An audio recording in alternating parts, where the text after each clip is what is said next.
Sur RTS 2, le tour du monde à bord du Fleur Austral. Waouh, il fait beau! Bye bye la Suisse. Que deviennent-ils un an après s'être installés à l'étranger? Et Le Fou, le premier long métrage de Claude Goretta. Vous voulez un canard?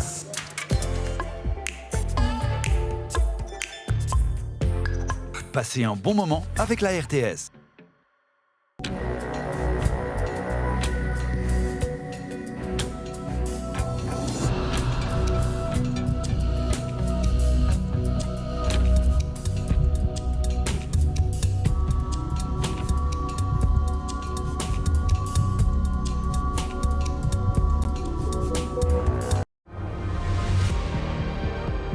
Notre futur est notre chemin et nous pousse toujours un peu plus loin.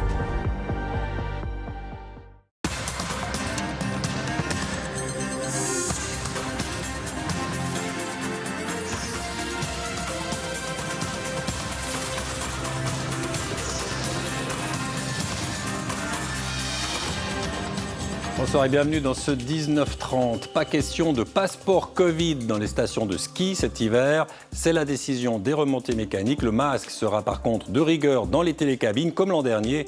L'OFSP se dit surpris par cette annonce. Le dispositif dépendra de l'évolution de la pandémie.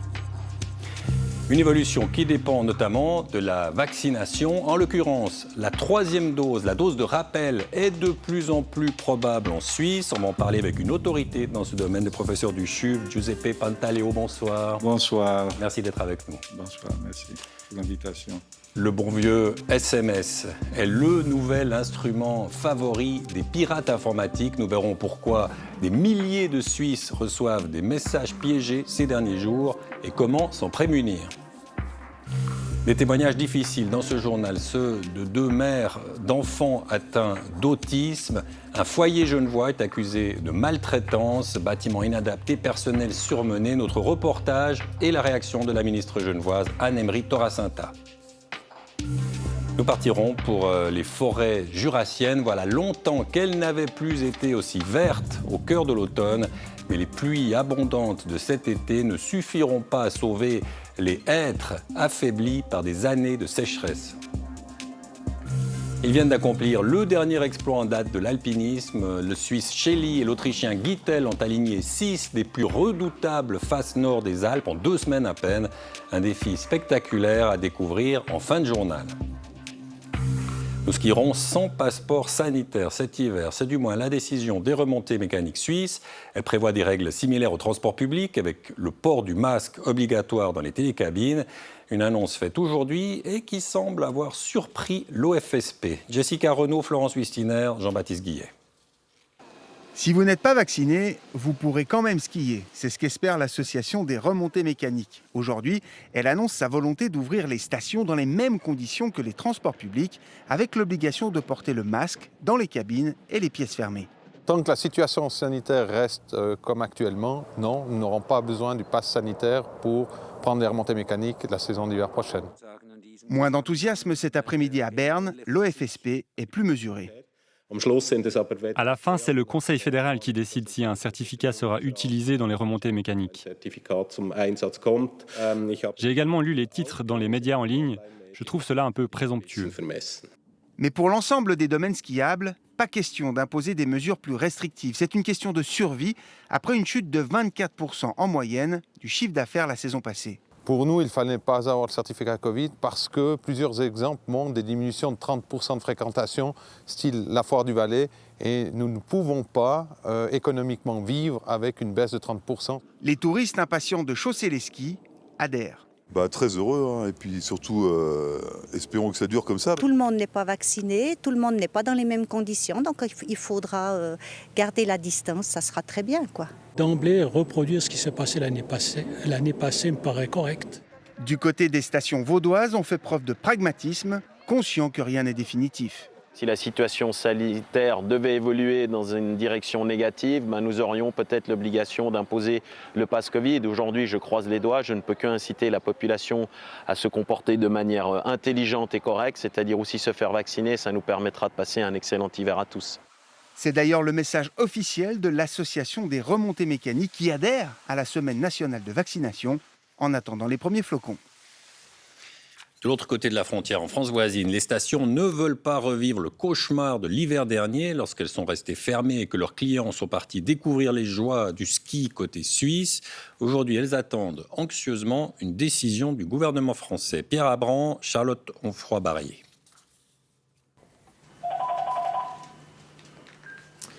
Magasin Le Blé, bonjour. Ce loueur de matériel a le sourire. 2 mois avant l'ouverture du domaine skiable, les réservations s'enchaînent. Pour les adultes, est-ce que vous voulez des skis ou snowboard ? Avec ou sans passe sanitaire, le gouvernement français n'a pas encore tranché. Mais les professionnels ne veulent plus attendre car les protocoles sont déjà établis en Espagne, en Italie ou encore en Autriche où les tours opérateurs sont pris d'assaut. En tant que chef d'entreprise, on ne peut pas être dans l'incertitude.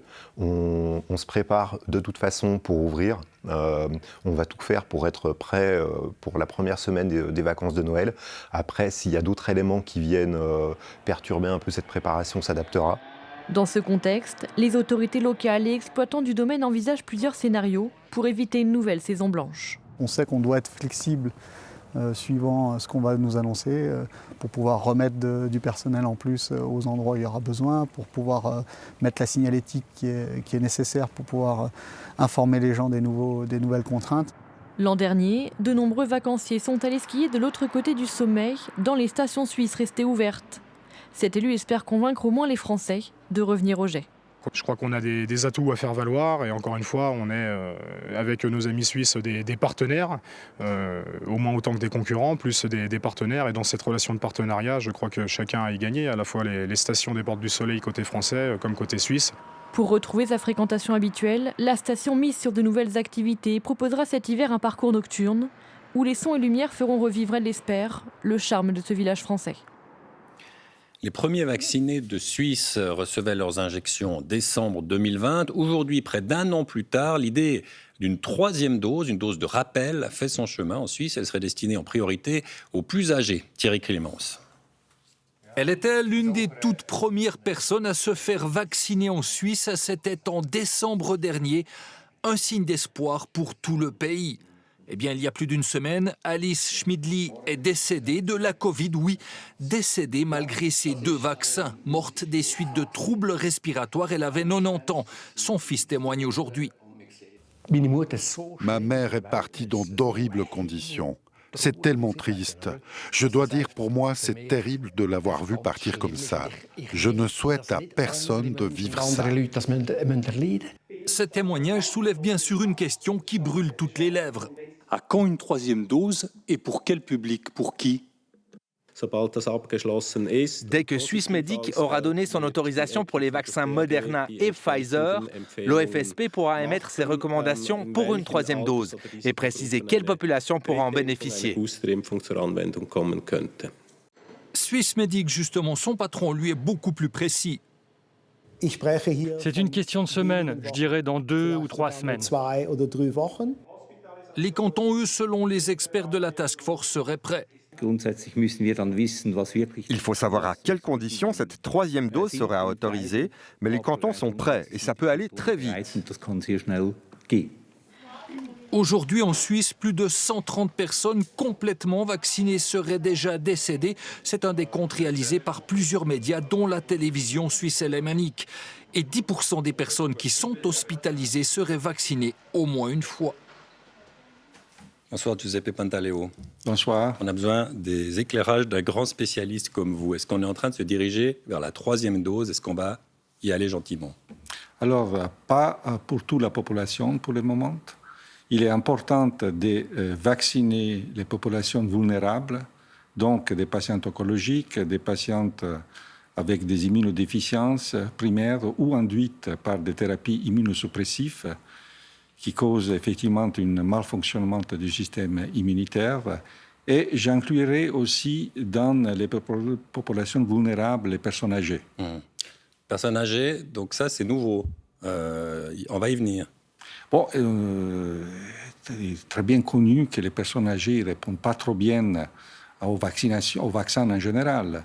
Donc, il est nécessaire de renforcer la réponse avec la 3e dose. Est-ce que bientôt, ça nous concernera tous? On peut dire qu'on va y venir gentiment? Je pense qu'il faut attendre les données scientifiques. Aujourd'hui, nous n'avons pas de données scientifiques qui suggèrent de démarrer une campagne de vaccination telle qu'on a vécu, disons, l'année passée dans toute la population. Je pense qu'à partir du mois de février-mars, nous allons avoir des données qui vont nous indiquer si effectivement c'est nécessaire d'expandre cette 3e dose à des fractions beaucoup plus larges de la population. Quand on entendait votre consoeur Claire-Anne Sigris des HUG qui disait ici même, 3e dose, on n'en aura pas, en fait, on n'aura pas besoin. Ça vous étonne? Vous êtes tous d'accord sur cette ligne? Bon, je ne crois pas. Moi, je pense que malheureusement, la 3e dose, probablement sera nécessaire. Les données scientifiques qui viennent d'apparaître démontrent qu'à partir du 6e mois après la vaccination, il y a une baisse importante des anticorps neutralisantes, donc les anticorps protecteurs contre l'infection, contre les virus. Et donc, je pense qu'il faut monitorer la situation et prendre les bonnes décisions sur la base des données scientifiques. Giuseppe Pantaleo, si on regarde cette courbe de la Grande-Bretagne, on a l'impression que ça repart comme en 40. Les infections en Suisse, ça va plutôt bien. Qu'est-ce qui se passe? On doit s'inquiéter de ça? Ah bon, je pense qu'il faut s'inquiéter. Disons, en Grande-Bretagne, il y avait un taux de vaccination certainement plus élevé qu'en Suisse, mais malgré ça, il y a une explosion, je dirais, des nombres de cas par jour, autour de 50 000, dû probablement au fait qu'il n'y a plus de mesures de protection qui sont observées depuis 2-3 mois. Et donc, le virus, il a la possibilité de circuler et d'infecter. Giuseppe Pantaleo, on va sortir comment de cette crise? Il faudra arriver à 90, 100, j'allais dire 120% de vaccination, on n'en sort jamais. La réponse est la couverture vaccinale. Ouais. La couverture vaccinale, malheureusement, n'est pas suffisante encore en Suisse. On est autour de 60-62%. Je pense que le rythme de vaccination n'est pas non plus satisfaisant. Donc, je pense qu'il faut améliorer. Et puis, le problème, c'est déployer aussi des campagnes vaccinales dans des autres pays, surtout l'Europe de l'Est, où, de nouveau, le nombre des infections sont en train de flamber. Merci beaucoup, Giuseppe Pantaleo. Merci. Merci. Au revoir. Nous sommes des milliers en Suisse à avoir reçu des SMS douteux ces derniers jours. C'est la dernière astuce des pirates informatiques. On parle de phishing. Une règle d'or, il ne faut jamais cliquer sur les liens inclus dans ces messages. Estelle Braconnier. Ils arrivent en cascade ces dernières semaines sur nos téléphones portables, les SMS de piratage. Un message souvent en allemand invitant à cliquer sur un lien pour écouter un message ou débloquer un colis que nous avons commandé. Regardez, on reçoit un SMS qui a l'air de venir de DHL, qui nous informe qu'on a un colis bloqué et qui nous invite à aller sur un site web. Et sur le site, finalement, on nous demande de rentrer nos informations de carte de crédit. 3 types de cas d'usage. Un, le hacker va tenter de nous voler de l'argent par ce procédé, évidemment. Il va tenter de nous voler des données, puisqu'on va rentrer nom, prénom, email, adresse. Et 3e cas d'usage, il va peut-être même tenter de nous installer un logiciel malveillant. L'ouverture des liens de ces messages sur nos téléphones peut donc être lourde de conséquences, mais les pirates arrivent à déjouer notre vigilance. Forcément, on a tous plus ou moins un paquet qui nous attend quelque part. Donc, le fait de recevoir un SMS qui nous dit qu'on a un paquet bloqué, ça semble crédible. Donc, on est plus à même de tomber dans le panneau dans ce cas-là. Les SMS d'arnaque au colis, toujours plus nombreux, ont poussé les entreprises de livraison à réagir. La Poste ou DHL, par exemple, ont ouvert des pages de sensibilisation à la fraude. Recrudescence confirmée aussi du côté de la Fédération romande des consommateurs, qui propose une parade pour se protéger. Alors, ne pas appeler le numéro, ne pas répondre aux SMS, surtout ne pas activer l'hyperlien, bloquer le contact. Et puis, on peut aussi, la loi le permet, signaler le message à l'opérateur. Les opérateurs ont maintenant l'obligation d'instaurer un filtre. Prévenir, c'est aussi le discours de l'Office fédéral de la police que nous avons contacté, qui reconnaît l'ampleur de ces attaques qui dépassent largement nos frontières. Les polices européennes, comme nous, constatent une recrudescence des cas de phishing. Après les mails piégés, il faut désormais se méfier systématiquement des SMS. C'est la crise entre l'Union européenne et la Pologne. Les échanges étaient enflammés ce matin à Bruxelles entre la présidente de la Commission et le Premier ministre polonais. Pour l'Europe, c'est un débat juridique et existentiel. Avram Ziziadis.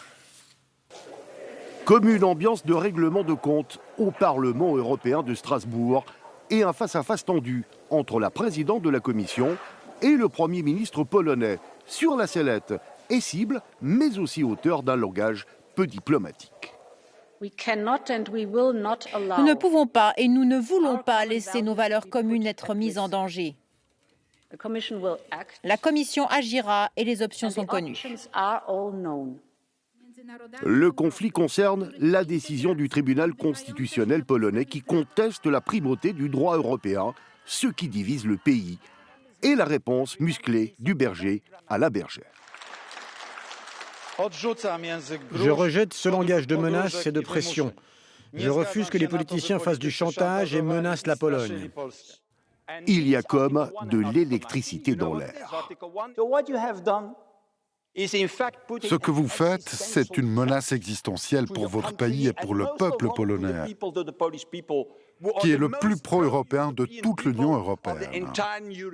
Et vous venez, ce matin, défier l'Union européenne sur l'essentiel dans ce Parlement européen. Restent les options de Bruxelles sur la table. Une action en justice contre un État membre ou le blocage des fonds européens, dont ceux de la relance post-pandémie, sans parler de la suspension éventuelle de la Pologne, et aucun signe d'accalmie en vue dans le bras de fer. En France, ce départ en campagne qui incarne le désarroi actuel du Parti socialiste. La maire de Paris, Anne Hidalgo, a été désignée candidate du PS pour la présidentielle, mais elle reste au plancher dans les sondages, derrière les écologistes ou l'extrême gauche. Aline Percept, Thomas Champy. Le parcours d'Anne Hidalgo incarne parfaitement les idéaux du Parti socialiste. Une femme au pouvoir depuis 7 ans à Paris, une fille d'immigrés espagnols qui a gravi tous les échelons. Je suis arrivée à l'âge de 2 ans à Lyon. J'ai grandi à Lyon, dans une famille, un papa électricien, une maman couturière, dans une cité, d'abord dans une vieille cité lyonnaise. Et pourtant, dès le soir de son investiture par les militants, l'ambiance n'est pas au beau fixe. Et nous savons tous ici que cette campagne sera difficile. Nous savons tous que personne ne souhaite notre victoire. Personne, c'est pessimiste, mais en effet, ils ne sont plus que 5% les électeurs du Parti socialiste, selon les sondages. Face à son expérience à la mairie de Paris, elle reste pour certains la mémoire de la gauche plurielle au pouvoir en France, il y a 20 ans. Elle allie à la fois le social et l'écologique. Et je crois qu'elle est capable de beaucoup d'écoute et donc d'évoluer, de s'adapter, quoi. Ici à Paris, le bilan d'Anne Hidalgo est donné en contre-exemple par ses opposants. Un chiffre surtout présenté comme une bombe à retardement pour le contribuable. La dette de la ville de Paris s'établit aujourd'hui autour de 8 milliards de francs. Adorée pour sa politique anti-voiture par ses électeurs, elle est au contraire décriée pour la gestion financière et l'entretien de la ville. Le porte-parole de la droite libérale dans l'opposition décrit une maire autoritaire mais sans vision. Aujourd'hui, on a de l'amateurisme, une idéologie qui n'est pas un cap pour Paris, mais plutôt une idéologie chamallow. On veut quelque chose, mais on ne sait pas très bien comment on va le faire. C'est mollasson, il n'y a pas vraiment de direction, on ne tient rien dans ses mains avec Paris. C'est sale, c'est dégradé. Le choix d'Anne Hidalgo comme candidate, c'est la confirmation de la mort cérébrale du Parti socialiste. Au PS, on rappelle comme la candidate de 2007, Ségolène Royal, avait fait face, elle aussi, au procès en incompétence. Mais au-dessous de 5%, les candidats ne sont pas remboursés de leur campagne, de quoi poser un sérieux problème au parti si la dynamique ne s'enclenche pas. Retour en Suisse, le grand format de ce journal nous met face à des témoignages difficiles. Ils accusent de maltraitance un foyer genevois pour des enfants qui souffrent de lourds handicaps. Le foyer de Mancy accueille 8 enfants à Collonges-Bellerive. La maman de l'un d'eux, Natacha Kouchoumov, se confiait dans l'Illustré. Elle a décidé de porter plainte. Julie Conti. Chou, on se met debout, s'il te plaît. Allez, viens. Elias a 14 ans, il est autiste. Aujourd'hui, il vit avec sa famille, mais il n'en a pas toujours été ainsi. De 2018 à 2020, il a vécu au foyer de Mancy, à Genève. 2 ans durant lesquels sa maman, Natacha Kouchoumov, a vu son état physique et mental se dégrader. Là, c'est une photo chez nous, on le récupérait à la maison dans cet état-là. Maigreur extrême, il faisait 30 kilos. Draous qu'il enserrait en permanence et un bonnet sur les yeux. L'enfant s'automutile beaucoup. Il est hospitalisé durant 8 mois. Aujourd'hui, Natacha Kouchoumov veut dénoncer les dysfonctionnements de ce foyer. Elias, s'il avait des comportements de cris, a pu être puni en chambre sans avoir accès à ce qu'il voulait manger, ce qui paraît aberrant vu qu'il était rachitique et qu'il ne mangeait rien. Ça devait être probablement des moments isolés, parce que la majorité de l'équipe n'était pas dans cet état d'esprit. Néanmoins, quand des personnes sont débordées, avec des jeunes dans un état extrême, tous et toutes, parce qu'ils ont été livrés à eux-mêmes et qu'il n'y a pas de programme, forcément, à bout de nerfs, voilà, il se passe des choses comme ça. Elisabeth Albuquerque a elle aussi placé son fils Anthony dans le foyer de Mancy en 2018. Au bout de quelques mois, l'adolescent devient agressif et commence à faire des crises qui nécessitent de nombreuses hospitalisations en psychiatrie. Et surtout, sa maman craint des maltraitances. Quand il se réveillait, il voyait qu'il avait fait pipi. Il courait tout le temps à la salle de bain et puis il se mettait comme ça, accroupi, comme s'il avait fait quelque chose de mal. Je lui ai dit, mais Anthony, c'est pas grave. Ça n'a rien passé, t'as fait pipi, c'est pas grave. Et puis lui, il me prenait la main, il me mettait sous les cheveux, sur ses cheveux à lui. Et puis il criait « pourriture ». Et je me suis dit, c'est quoi ça? Lui, il n'a jamais dit ces mots sur lui. Comment est-ce qu'il a appris à dire ça? Elle reprend son fils à la maison 1 an après son arrivée à Mancy. Ce foyer, le voici. Il a subi des travaux cet été et a été pourvu d'un nouveau directeur. On nous a ouvert ses portes. Je peux vous montrer volontiers la chambre d'une jeune. Une salle à manger qui nous permet d'accueillir les jeunes dans les temps de repas qui sont... Presque toutes ces portes. On a la possibilité aussi d'avoir des petites salles d'activité. On sera dans quelque chose de plus individualisé, plus structuré. On peut voir à quoi ça ressemble? Alors là, pour le coup, elle est en phase de réaménagement, celle-là. Donc il y a un bureau, ça ne sera pas tellement illustratif. Que s'est-il passé derrière ces murs? Le personnel affirme avoir toujours dénoncé le manque d'effectifs, les violences fréquentes, les bâtiments inadaptés. On avait souvent des coupures d'eau chaude. Donc là, forcément, il faut savoir aussi que tout ce qui est bain et tout ça, ça peut vraiment apaiser les jeunes. Concrètement, un bain froid, je ne sais pas qui ça apaise, moi personnellement non. Donc du coup, il n'y a franchement rien qui fonctionne. On est arrivé à faire des bains à la bouilloire et à chauffer l'eau à la casserole pour juste pouvoir apporter un minimum de bien-être à ces jeunes. C'est pas possible quand même, on est en Suisse, non? C'est pas envisageable. On était un peu livrés à nous-mêmes, donc chacun a essayé de faire comme il pouvait, bien ou mal. Donc effectivement, il y a eu des punitions qui n'étaient peut-être pas très éducatives, pas très adéquates. Après, à la défense de toutes ces personnes-là, en travaillant dans un lieu comme celui-là, en sous-effectif, en faisant des heures pas possibles, il y a des gens qui ont eu fait plus de 70 heures d'affilée, ce qui n'est pas possible pour une personne. Un audit a été demandé sur ce foyer. Quant à Natacha Kouchoumov, elle a décidé de porter plainte. Anne-Émery Thorin-Saintin, bonsoir. Bonsoir. Vous êtes la conseillère d'État à Genève. C'est des témoignages insupportables, hein. C'est dur. Insupportables et qui me font particulièrement mal puisque j'ai moi-même une fille autiste qui est en institution et je me suis battue pendant des années pour que les adultes autistes aient de bonnes conditions. Et je me dis, dans mon département, on n'a pas réussi à faire la même chose avec les enfants. C'est terrible. Qu'est-ce qui s'est passé ? Eh bien, écoutez, peut-être à la base, il faut comprendre que pendant très longtemps, les jeunes autistes ou les jeunes qui avaient des très gros troubles du comportement étaient envoyés dans d'autres cantons. C'est d'autres cantons qui avaient des spécialités dans les foyers. Et puis, petit à petit, ils n'ont pas réussi à prendre les petits genevois. Donc, qu'est-ce qui s'est passé? Les familles se sont retrouvées sans rien. Sans rien, parce qu'au fond, aucune institution genevoise ne souhaitait prendre ses enfants. Et le département, à la demande d'ailleurs de l'ancien directeur général de l'OMP, qui était un ponte vraiment de l'autisme, a proposé l'ouverture de 2 foyers, dont celui-ci.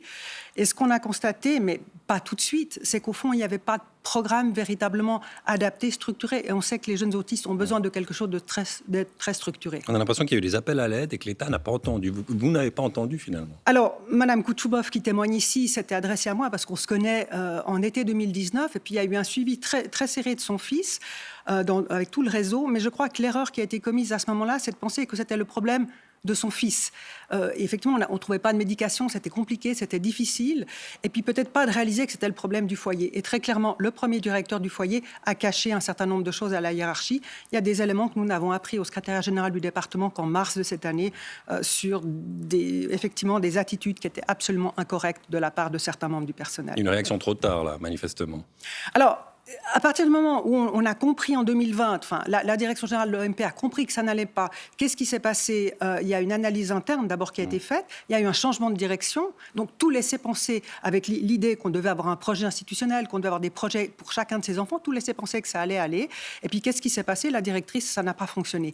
D'où des alertes qui nous ont amenés à faire cet audit. On nous dit qu'on vous avait contacté directement, essayé de vous alerter. C'est vrai ça? Oui, on a essayé Madame Kouchmoff a essayé de m'alerter, effectivement, mais par rapport à son fils, surtout par rapport à des problèmes de locaux, et elle a été suivie très très longtemps jusqu'à ce que son fils quitte le foyer.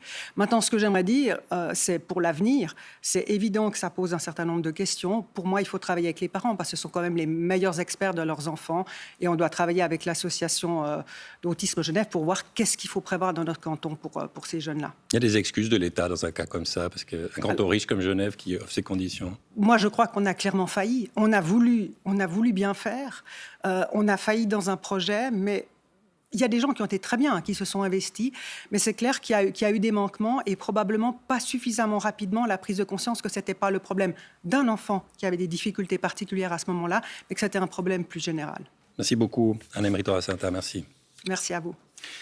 C'est un bien précieux qu'on s'arrache sur tout le pourtour du lac Léman. Les places d'amarrage font l'objet d'un nouveau règlement à Genève. L'État a interdit désormais de vendre son bateau avec sa place d'amarrage. Il espère ainsi une répartition plus juste, mais de nombreux propriétaires de bateaux en doutent. Joël Boissard. La principale qualité du marin suisse, c'est la patience. Car avant même d'attendre les bons airs pour gonfler les voiles ou la parfaite journée ensoleillée pour bronzer sur le pont, le navigateur helvétique doit attendre une place d'amarrage. En Suisse, acheter un bateau n'est que la première étape d'une longue galère. Ensuite, on se met sur une liste d'attente qui peut durer parfois assez long. Donc moi, je suis en liste d'attente depuis 2016. Et j'ai commencé, je pense, à la place 600 et je suis maintenant, je pense, à la place 200. Et je vois que les premières places, c'est des gens qui attendent depuis 2005 environ. Le gros problème qu'on a avec ça, c'est qu'on a l'impression qu'il n'y a finalement pas beaucoup de place dans les ports. Et en fait, beaucoup de places ne sont pas toujours vraiment occupées par des gens qui naviguent. L'État veut remédier à cette situation. La décision a été annoncée hier. Il est désormais interdit de vendre un bateau avec sa place d'amarrage. Même s'il prévoit plusieurs situations dérogatoires, héritage, divorce, handicap, le nouveau règlement veut mettre un terme à certains passe-droits comme celui-ci. Dans le prix que j'ai payé pour le bateau, il y avait évidemment une plus-value pour la place que j'estime à être entre 5 000 et 10 000 francs. On peut appeler ça une magouille ou bien est-ce que c'est complètement légal C'est le prix du bateau. C'est le prix du bateau avec la place. Donc pour moi, c'est pas une magouille. En tout cas, j'ai pas le sentiment d'avoir fait quoi que ce soit d'illégal. Autre possibilité, vendre son bateau et le garder à son nom pendant un certain temps, ce qui permet au nouvel acquéreur de garder la place. Une manière de contourner le règlement qui risque de devenir courante, tant les nouvelles dispositions soulèvent d'opposition et de questions. J'ai eu un téléphone même ce matin, quelqu'un qui voulait vendre son voilier parce qu'il avait l'occasion d'acheter un autre plus grand. Mais il a dit, je peux pas faire, donc je garde mon bateau tant que je peux. Et maintenant, les gens ils vont garder les bateaux. Donc ils ne vont pas les mettre en vente. Au final, le tournus des places de bateaux espérées par les autorités pourrait donc se transformer en blocus. Pour beaucoup, la situation ne sortira pas du chaos tant qu'il n'y aura pas plus de places d'amarrage dans les ports du Léman. Elle a 3 semaines de retard. Elle, c'est la forêt jurassienne dont les feuilles restent étonnamment vertes pour la saison. La cause, ce sont les pluies abondantes de l'été dernier, mais elles ne suffiront pas à compenser les longues années de sécheresse. Reportage forestier, Serge Méria, Laurie Strauss. La forêt jurassienne se réveille doucement. Au cœur de l'automne, elle nous réserve une petite surprise, la couleur verte. Le jaune et le rouge sont encore timides. La forêt a environ 3 semaines de retard par rapport aux années précédentes. Nous, forestiers, jeunes forestiers, on porte beaucoup d'importance à ce que disent les anciens. Et puis c'est vrai qu'on a entendu cette année plusieurs fois les anciens dire que ça fait longtemps qu'ils n'avaient plus vu la forêt aussi verte.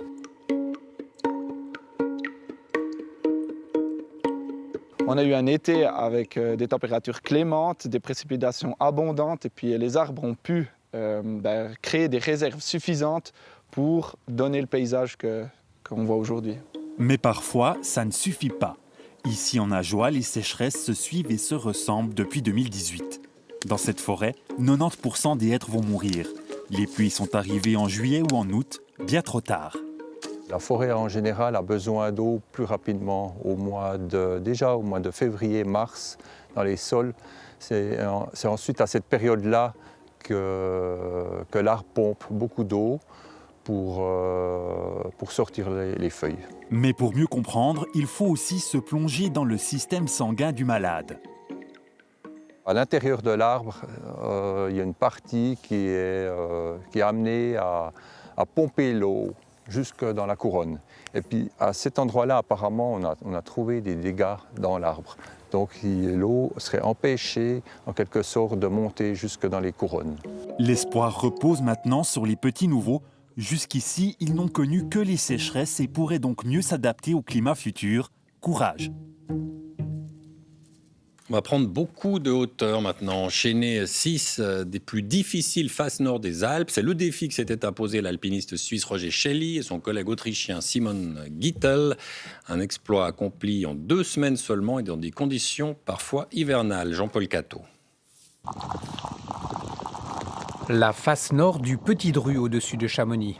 900 mètres quasiment à la verticale, une des parois les plus difficiles des Alpes. La météo hivernale n'est pas vraiment de saison, le vent et la neige ralentissent la progression, mais les 2 alpinistes veulent tenir leur pari, enchaîner 6 faces nord parmi les plus exigeantes de l'arc alpin. Le défi, c'est d'enchaîner les ascensions avec une fenêtre météo stable. Normalement, les parois sont plus faciles à la fin de l'été, mais là, on a aussi eu de la neige. Sur un tel parcours, difficile d'avoir de bonnes conditions partout. Le marathon a démarré dans les Dolomites italiennes avec la Cima Grande, puis le Piz Badile à la frontière suisse. Suivent l'Eiger et le Cervin, 2 monuments de l'alpinisme suisse, et enfin le Petit Dru et les Grandes Jorasses dans le massif du Mont Blanc. Heureusement, le début du parcours fut plus estival dans le sud Tyrol. De quoi tenir le rythme de ce marathon des cimes. Roger Schelli a l'habitude. Surnommé Mr. Eiger, le Lucernois a déjà gravi sa face nord plus de 50 fois. Associés à l'Autrichien Simon Gittel, ils ont cumulé en 14 jours 30 700 mètres de dénivelé, mais au-delà des chiffres, une formidable aventure humaine. Même si ça n'a pas l'air génial, je suis heureux d'être ici. Un défi sportif et écologique. Les alpinistes se sont déplacés à vélo d'un massif à l'autre. Ils sont même par 2 fois redescendus en parapente, comme l'envie de laisser le moins de traces possible sur les sommets. C'est la fin de ce journal. Merci de l'avoir suivi. La météo de Philippe Jeanneret tout de suite. Et puis ABE qui a analysé les pesticides dans nos verres. Excellente soirée sur la RTS et à demain.